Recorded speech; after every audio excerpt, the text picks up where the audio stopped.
এই মুহূর্তে খুলনা মেডিকেলে আছেন রিপোর্টার তানজিম আহমেদ, সরাসরি যাচ্ছি তার কাছে।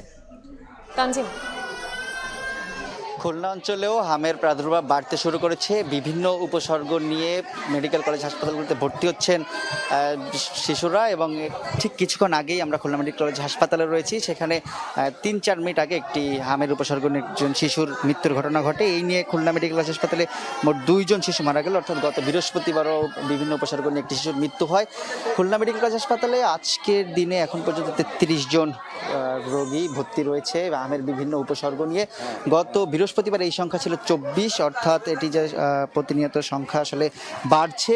খুলনা মেডিকেল কলেজ হাসপাতালে যে বিভাগ, এই বিভাগটিতে আসলে 13টি শয্যা রয়েছে। এর বিপরীতে এখন পর্যন্ত 33 জন শিশু ভর্তি রয়েছে, এবং তাদেরকে আসলে মেঝেতে সহ বিভিন্ন জায়গায় চিকিৎসা দেওয়া হচ্ছে।